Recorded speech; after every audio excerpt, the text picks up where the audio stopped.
दोस्तों, आज की सबसे पहली और बड़ी खबर। झारखंड में पानी में डूबकर होने वाली मौत पर मिलेगा मुआवजा। झारखंड में अब पानी में डूबने से होने वाली मौतों पर आश्रितों को 4 लाख रुपए तक का मुआवजा मिलेगा। राज्य सरकार ने नाव दुर्घटना, नदी डोभा और जलप्रपात में डूबने की घटना के जगह पर अब संकल्प पत्र में पानी में डूबने को विशेष स्थानीय आपदा में शामिल कर लिया है। इससे अब कुआं, तालाब या नाले में डूबने पर भी आश्रित को मुआवजा मिलेगा। झारखंड में जिला स्तरीय पदों पर नौकरी के लिए आरक्षण रोस्टर लागू। झारखंड में बेरोजगार युवाओं के लिए जिला स्तरीय पदों पर नौकरी के लिए सरकार ने सभी जिलों में आरक्षण रोस्टर लागू कर दिया है। इसके तहत झारखंड के सभी जिलों में आर्थिक रूप से कमजोर वर्ग ईडब्ल्यूएस को 10% आरक्षण देने का प्रावधान किया गया है। जिलेवार सभी पदों में ईडब्ल्यूएस को मिलाकर 60% आरक्षण लागू हो गया है। झारखंड में प्रखंड स्तरीय आदर्श विद्यालय में 3000 शिक्षकों की होगी नियुक्ति। झारखंड के शिक्षा सचिव ने झारखंड के सभी जिलों को 10 अप्रैल तक शिक्षकों के चयन की प्रक्रिया पूरी करने का निर्देश दिया है। झारखंड के उत्कृष्ट व प्रखंड स्तरीय आदर्श विद्यालय में लगभग 3000 शिक्षकों की नियुक्ति होगी। शिक्षकों की नियुक्ति कॉन्ट्रैक्ट के आधार पर की जाएगी। हाई स्कूल के शिक्षकों को 26,250 रुपये व +2 विद्यालय के शिक्षकों को 27,500 रुपये मानदेय मिलेगा। झारखंड के कई जिलों में हुई बारिश, अगले 4 दिनों तक नहीं मिलेगी राहत। साइक्लोनिक सर्कुलेशन के कारण से झारखंड में मौसम बदल गया है। झारखंड के कई जिलों में हल्के से मध्यम दर्जे की बारिश हो रही है। वहीं अगले 4 दिनों तक लोगों को बारिश से राहत मिलने की संभावना नहीं है। मौसम केंद्र के अनुसार 21 मार्च को कुछ स्थानों पर हल्की बारिश की संभावना बनी हुई है।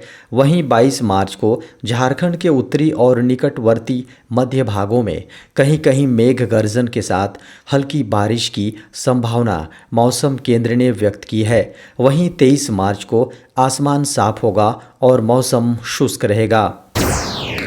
झारखंड सरकार की बड़ी पहल, बीमार और घायल पशुओं को फौरन मिलेगी चिकित्सा। झारखंड सरकार के कृषि और पशुपालन मंत्री बादल पत्रलेख ने कहा कि पशुओं के प्रति संवेदना दिखाते हुए हमारे विभाग के द्वारा पशु चिकित्सा एम्बुलेंस शुरू होने जा रहा है। यह मनुष्यों के 108 डायल वाले एम्बुलेंस की तरह काम करेगा। इस एम्बुलेंस में जो पशु चिकित्सक होंगे वो सूचना पाकर गांव देहात जहां कहीं भी घायल या बीमार पशुओं को इलाज की ज़रूरत होगी वहां मौके पर पहुंचकर इलाज करेंगे। लोग दिए गए नंबर पर फ़ोन कर एम्बुलेंस की सेवा प्राप्त कर सकते हैं। अगर एम्बुलेंस में मौजूद चिकित्सक और कर्मियों के द्वारा गांव में ही इलाज की व्यवस्था नहीं हो पाएगी तो उसी एम्बुलेंस से बीमार पशु को पशु अस्पताल पहुंचाया जाएगा और फिर उसका इलाज कर वापस गांव भेज दिया जाएगा। मंत्री ने कहा कि इसमें राज्य और केंद्र सरकार दोनों सरकार की राशि लगाई जाएगी। वहीं कृषि मंत्री ने कहा, पशुपालन विभाग के आगामी कार्य योजना की जानकारी देते हुए कहा कि बहुत जल्द झारखंड के सभी शहरों में पशु मुक्तिधाम की भी व्यवस्था होगी। झारखंड में अब वनांचल आंदोलनकारी भी माने जाएंगे आंदोलनकारी। झारखंड विधानसभा में सोमवार को प्रश्नकाल के दौरान संसदीय कार्यमंत्री आलमगीर आलम ने कहा कि झारखंड आंदोलनकारी चिन्हितकरण आयोग में वनांचल व जेपी शब्द हटाया गया है। उन्होंने आगे कहा कि जेपी आंदोलन एक अलग आंदोलन है जिसका झारखंड आंदोलन से कोई लेना देना नहीं है, लेकिन वनांचल आंदोलन झारखंड को अलग राज्य बनाने के लिए ही हुआ था। इसलिए वनांचल आंदोलन के आंदोलनकारी भी झारखंड आंदोलनकारी ही माने जाएंगे। उन्होंने कहा कि वनांचल आंदोलनकारियों को प्रोत्साहन राशि, पेंशन व सम्मान मिले, इसके लिए सरकार प्रयासरत है। इसके लिए सेवानिवृत्त अखिल भारतीय सेवा के एक पदाधिकारी की अध्यक्षता में 3 सदस्यीय झारखंड आंदोलनकारी चिन्हितीकरण आयोग का गठन किया गया है, जिसका कार्यकाल 13 जुलाई 2024 तक विस्तारित है। झारखंड के 80 उत्कृष्ट विद्यालयों में सीबीएसई के माध्यम से होगी पढ़ाई। झारखंड में उत्कृष्ट विद्यालय के प्रबंधन समिति की सदस्यों का राज्य स्तरीय सम्मेलन का आयोजन सोमवार को किया गया। इस सम्मेलन में झारखंड के 80 उत्कृष्ट विद्यालय के प्रबंधन समिति सदस्यों को बुलाया गया था। चयनित 80 उत्कृष्ट विद्यालय में सत्र 2023-24 से सीबीएसई के आधार पर पढ़ाई होंगे। बच्चों को अंग्रेजी माध्यम अंग्रेजी मीडियम के माध्यम से पढ़ाया जाएगा। सभी स्कूलों के प्रिंसिपल और हेडमास्टर को IIM इंस्टीट्यूट में प्रशिक्षित किया जाएगा। यह झारखंड सरकार की महत्वाकांक्षी योजना है, इसलिए सरकार उत्कृष्ट विद्यालय में काम करने के लिए कटिबद्ध है। खबरों को माने तो उत्कृष्ट विद्यालय की शुरुआत कर दी गई है। उत्कृष्ट विद्यालय में आई कमियों को जल्द से जल्द दूर कर लिया जाएगा।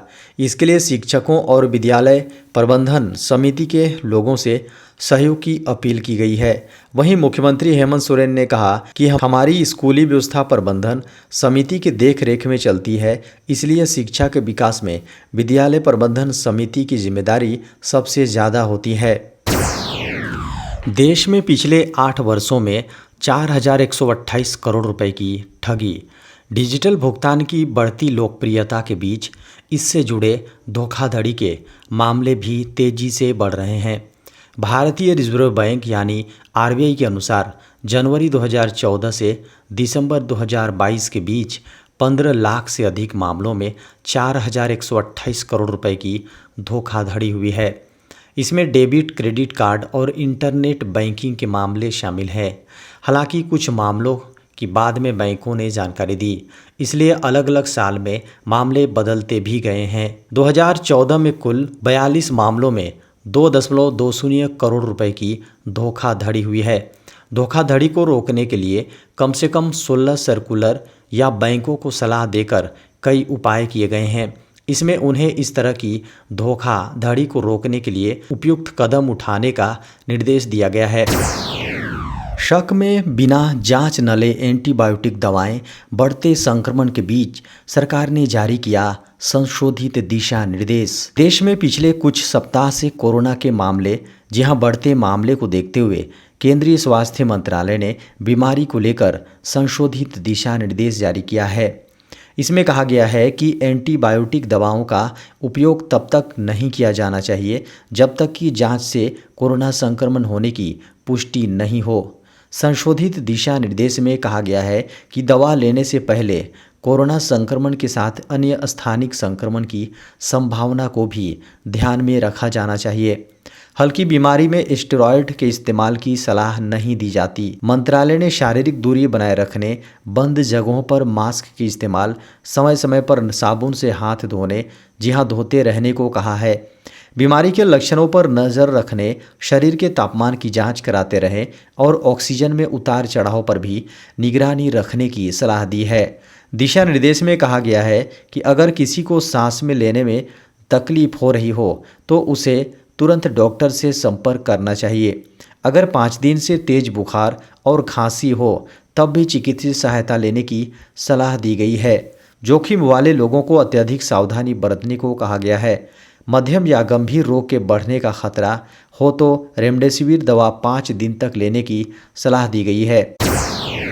CRPF में 9,712 कांस्टेबल की निकली भर्ती। राज्य पुलिस या केंद्रीय पुलिस बल में शामिल होने के लिए पसीना बहा रहे युवाओं के लिए अच्छी खबर है। केंद्रीय गृह मंत्रालय के अंतर्गत आने वाले केंद्रीय रिजर्व पुलिस बल यानी CRPF में 9,000 से अधिक कांस्टेबल रिक्तियों को जारी किया गया है। CRPF में कुल 9,712 कांस्टेबल के पदों पर भर्ती होने जा रही है। इसके टेक्निकल ट्रेड्समैन के तहत ड्राइवर, मोटर मैकेनिक, व्हीकल मोची, carpenter, tailor, brass band, pipe band, bugler, माली, पेंटर, कुक, वेटर, कैरियर और वॉशरमैन के पदों पर भर्ती होगी, जिसमें 107 पद महिलाओं के लिए आरक्षित हैं। CRPF द्वारा निकाली गई कांस्टेबल टेक्निकल ट्रेड्समैन भर्ती के लिए आधिकारिक वेबसाइट crpf.gov.in पर जाकर ऑनलाइन आवेदन कर सकते हैं। इस भर्ती के लिए ऑनलाइन आवेदन प्रक्रिया 27 मार्च से शुरू होकर 25 अप्रैल तक, जी हाँ 25 अप्रैल 2023 तक चलेगी। इसके लिए आवेदन शुल्क मात्र 100 रुपये है। SC, ST और सभी वर्ग की महिला उम्मीदवारों के लिए आवेदन पूरी तरह निःशुल्क है।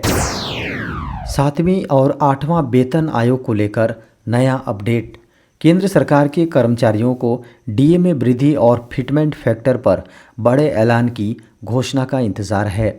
इस बीच 8वें वेतन आयोग पर विचार करने की चर्चा बढ़ रही है, जो 7वें वेतन आयोग की जगह लेगा।